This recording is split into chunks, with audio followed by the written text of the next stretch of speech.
Hello and welcome to another episode of the Unholy Trinity. I am Maury Felbrook and I'm joined tonight once again by my lovely co-hosts, Joe and Harry. Say hi. Hello. No. Come on, don't be a spoil sport, man. Hey, hey, hey, ho. Don't mind him. Anyway, tonight's question, and the big hoo-ha, is going to be about how video games affect our behavior, that is, if they do at all, and how that in turn affects our society and culture. One of the big questions that's been coming up around this is something to do with gambling, and things with microtransactions, for example, Star Wars Battlefront 2.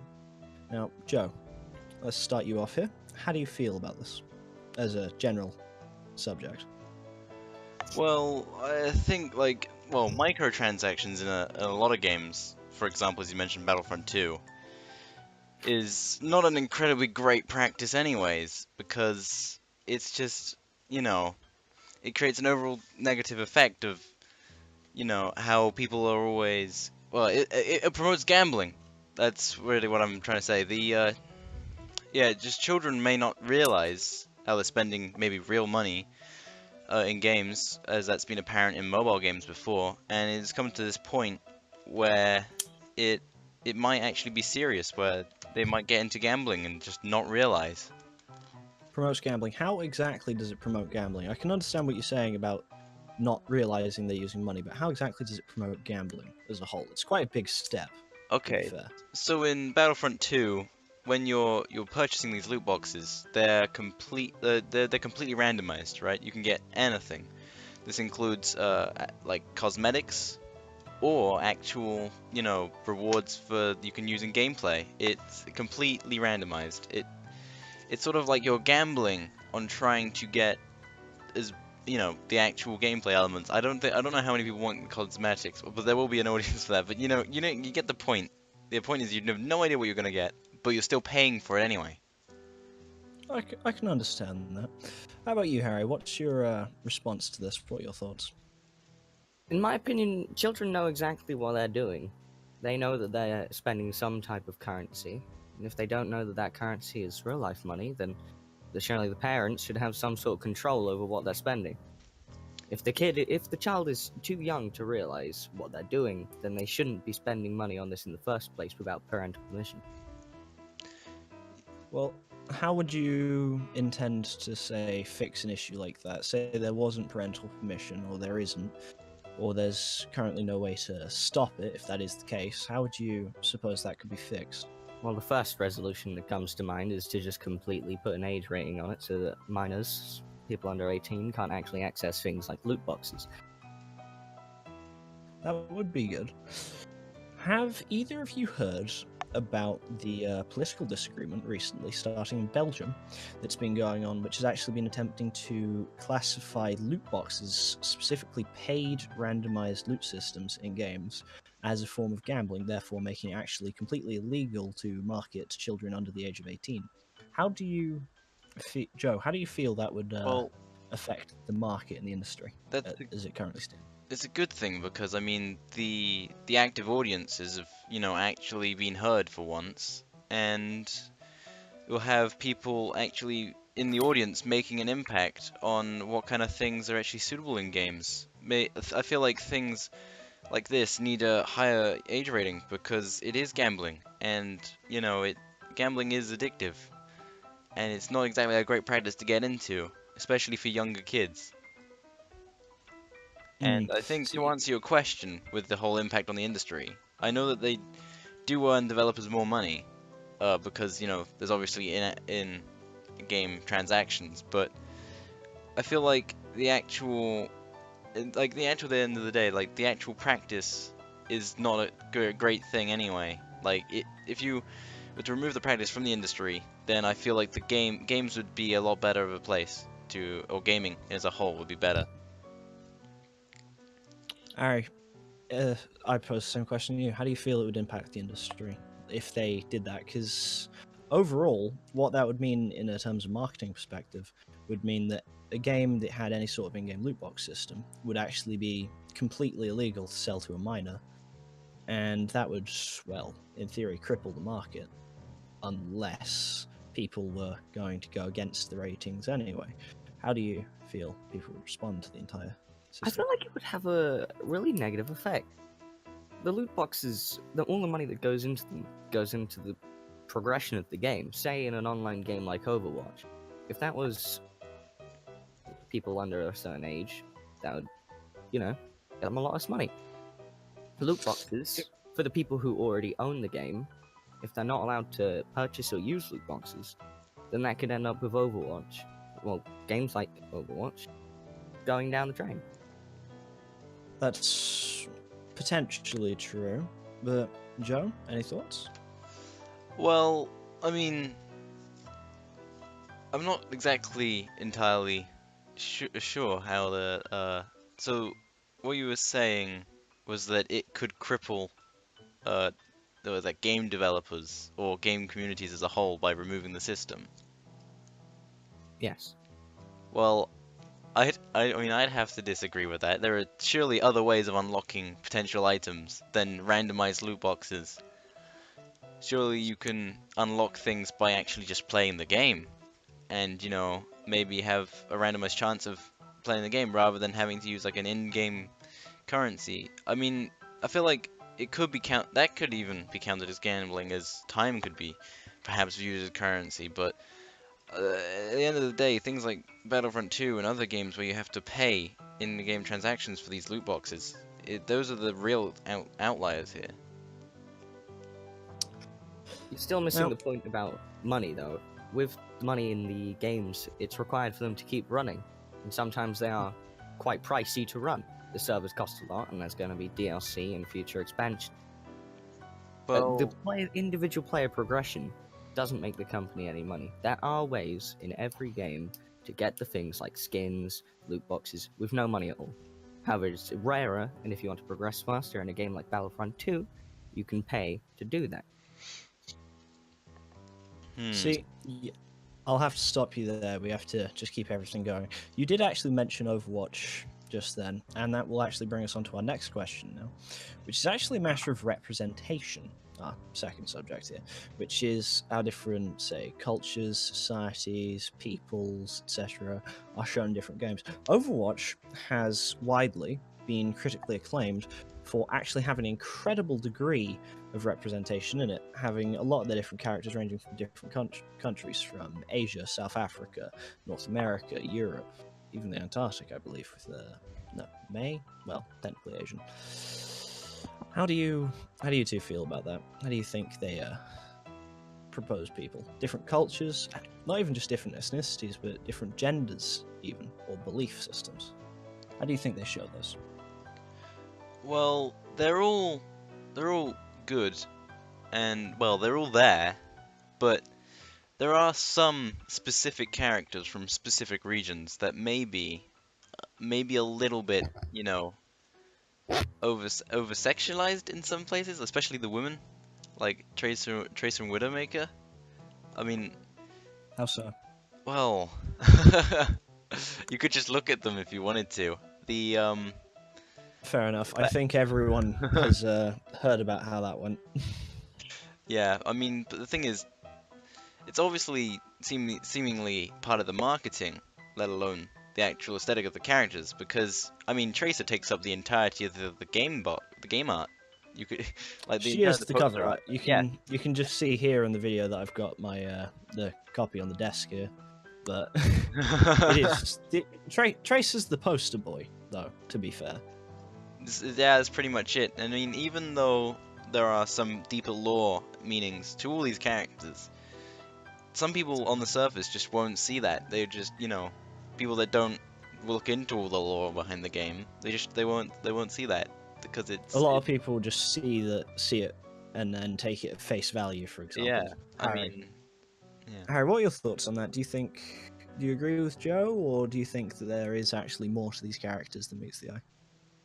Although there is an amount of sexualization in the female characters of Overwatch, there are Arya and Farah who aren't really sexualized that much, and they're shown to be more stronger, independent people. Females, for instance, they can be quite stereotypical. However, if they want to do this, then the cultures that they come from, they wouldn't be accurately represented. However, they seem to have crammed so much that it seems stereotypical. Yes. Well, There is an issue there, which is there has to be a fine line between representing a culture and then oversaturating a character so that it seems almost stereotypical. There is a fine line, and it can be quite difficult to get right, sadly. yeah. I mean, I want to mention, I think is upcoming, or, closest to recent now, Overwatch League season, no women will be competing in the event. None. None. None at all. None in the teams, at least, because from my understanding from Polygon, the whole thing is that they found that working with men in the environment of playing the game was just it was unfair. It was because they would all treat her badly, or treat women badly in general, not just one woman, but just treat women badly in general, and then if they were outside to argue back, they just called them outright sexist. So I don't feel like that's good. I mean, I'm sure those things actually happen. Maybe it could be exaggerated. I don't really understand fully, but I mean, these things do happen, and it's just not fair. Harry, going off of that, how do you feel about the disproportionate representation of different genders, women specifically, in the professional esports community? I feel like the disproportionate amount of women in the esports community really reflects the industry as a whole. I believe that there should be more women in both the industry and the esports. The more women, in my opinion, there are in both, the more the general understanding of video guys are mainly for games will go away. See, going off of that, do you know, actually, in the industry professionally, do you know how many, what percentage of women there are compared to men? No, I do not. Give me a rough guess. It's actually 14%. I was about to say 86. It's amazing, isn't it? 14% to 86%. All right, it's just over a tenth. That's insanely small fraction considering how many people are actually in the industry as a whole. And then this does actually carry up to the professional level for players, not just developers. It's a shame overall. Insane. But sadly, we're out of time for this section because now we have to go to a quick ad break from our sponsor. We'll see you, lovely viewers, in a couple minutes. Joe, Harry, say ta-ta. Bye. See you in a minute.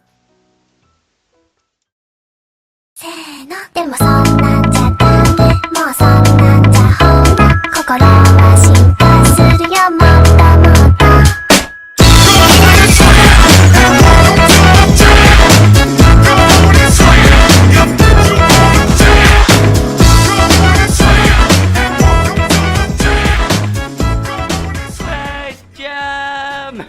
Space Jam 4K Blu-ray remastered. You won't believe these graphics. You can watch it on your TV. You can watch it on your phone.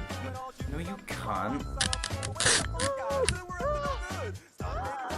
You can even watch it on your PlayStation. Not your Xbox though. Xbox is a shit. In all new Blu-ray, you can watch everyone's favorite movie. It's so bad. It's good. Just listen to these satisfied customers. It's great. I love it. It's amazing. 10 out of 10. See how happy he is? Now come on down to your crappy little Tesco store and pick it up for the low price of $99. It's so bad, it's good!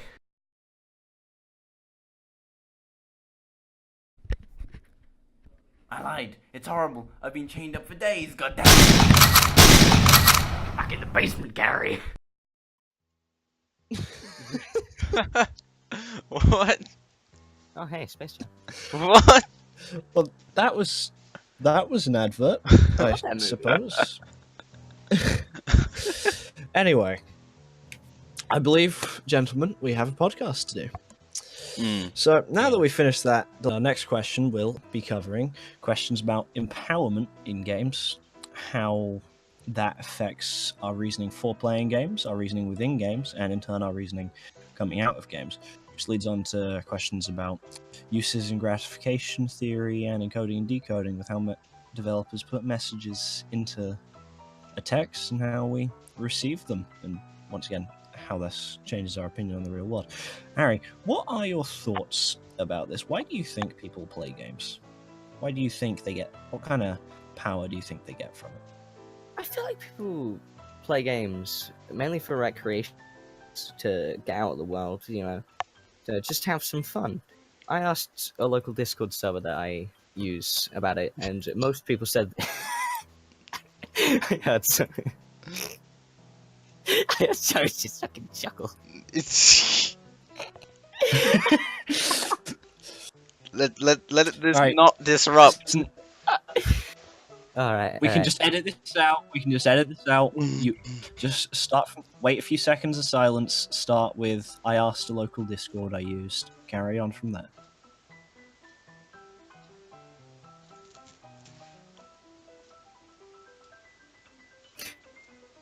I asked a local Discord server that I use, which is mainly full of people who play games on a regular basis. It was four. Most of them said fun, some of them said other things. But most of them, around 85% out of the 20 people that voted, said that they play for a recreational purpose, such as having fun, escaping from reality, or to just go on Grand Theft Auto 5 and make some 12-year-olds scream. Out of curiosity, what was the remaining 15% or so? What did they say? Those were made up of no and unsure, since Strawball only allowed me 2 other boxes. Understandable. Joe, do you have any counter reasoning to this? Do you think there are any other reasons bar escapism or entertainment? Well, I think it's the I mean, even if you're just doing escapism or whatever, the empowerment is still there. Because I mean, empowerment may not have to be realistic empowerment. It could be, or like, whatever's going on through there. So maybe you enjoy the empowerment, but that's part of the escapism. So it's like, people will go around, like people on YouTube. If you watch a YouTuber, the opinion leaders of some of the gaming world, they will just pick fights with people for seemingly no reason sometimes. It's interesting. Just for that little bit of power, isn't it? Yes. It's Do a you little think bit more fun. Do you think that's an attitude, that aggressive, that need to seek out fights to have some kind of conflict? Do you think that's an attitude that people picked up from gaming? Because this is something that I hear quite a lot from a lot of different people, which is that games do quite seriously affect our attitude towards life, towards other people in general, which can have negative effects.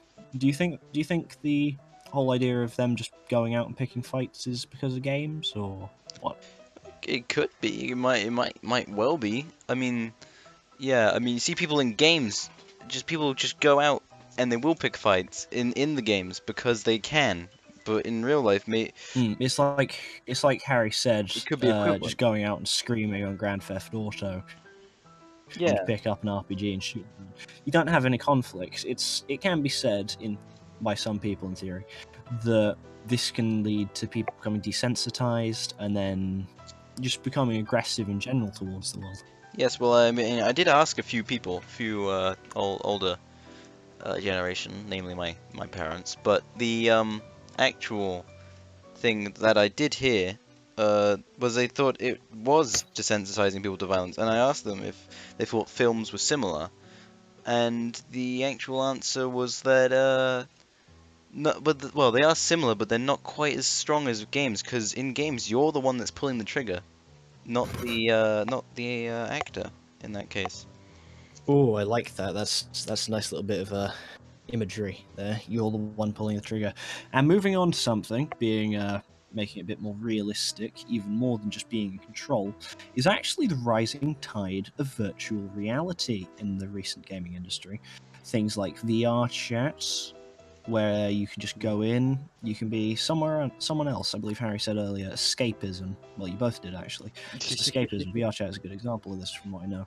Because you can just go into it, and you can just be someone else for a little while. Completely anonymous, you are someone else, you have a completely different existence, and everyone around you is whatever they want to be. What are your thoughts on that? Either of you, this is an open question. Well, I mean, since I've been talking for a while, why don't you let Harry go first? I feel like with virtual reality, it goes further than what you would usually find in normal games. Say that they're actually in the position they see through the eyes of the avatar. So in games like VR chat, this has encouraged large amounts of trolling with that stupid Ugandan Knuckles meme, where people would go around acting quote unquote Ugandan stupid. Do you know the way? And do you know the way?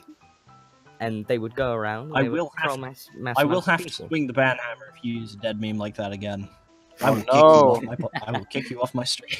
Oh no! Fool's ban hammer is mighty. I apologize for using dead meme. Sorry, Harry, carry on. Oh, I've lost my place now. You're saying about Oh no. Oh no. You've lost my place as well. Oh no. No, I remember now. Oh. This trolling and this false sense of identity can really lead to some problems. It can lead to people acting entirely different online and saying some really bad stuff. And then obviously, eventually, this may or may not translate into the real world. Yeah.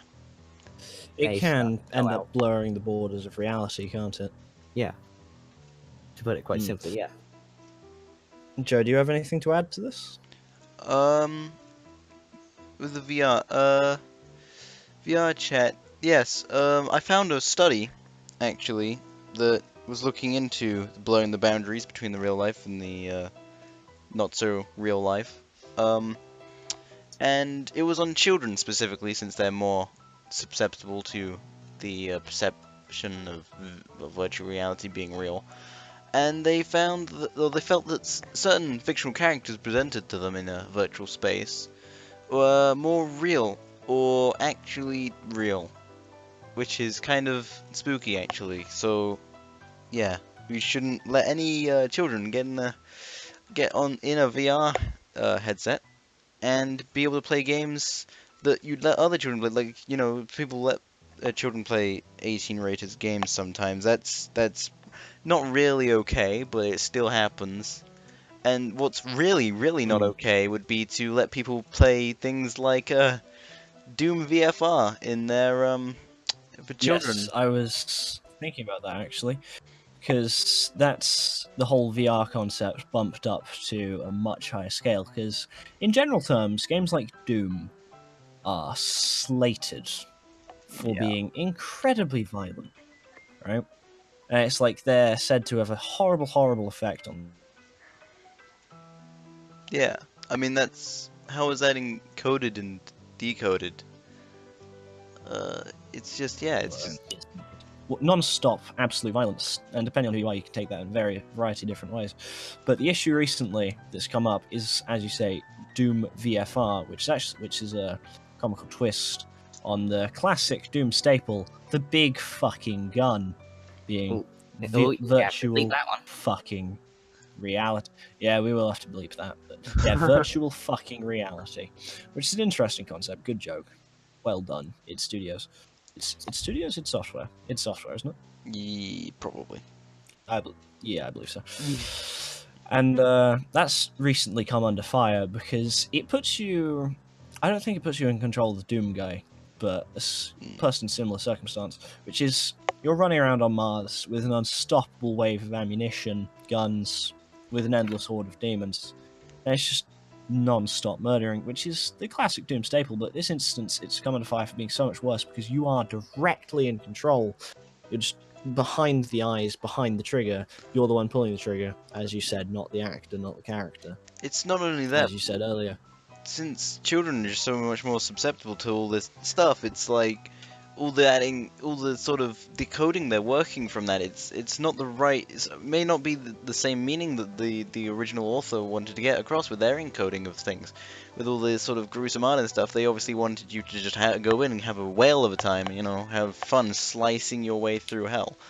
But Some texts can get rather mixed messages at some point. if you decode it But wrongly, sadly, oh no. that's all we have time for at the moment. Now, No. this episode, I know, it's such a shame, isn't it? Yeah. It would be great to delve deeper into this, but alas, the network is a cruel mistress. Thus, I will have to say this will be the last that you'll see of the Unholy Trinity for this week. What do you think the game? How do you think games affect people, the populace, the community? How do you think people receive these messages as a whole? Leave your thoughts and ideas in the comments below. We'll be avidly hoping to hear from you. For now, this has been Maury, Joe, and Harry. Yep. Say ta-ta, guys. Goodbye. I am gonna go and watch Space Jam. This has been the Unholy Trinity. See you again same time next week, guys. Have a nice one. Bye-bye.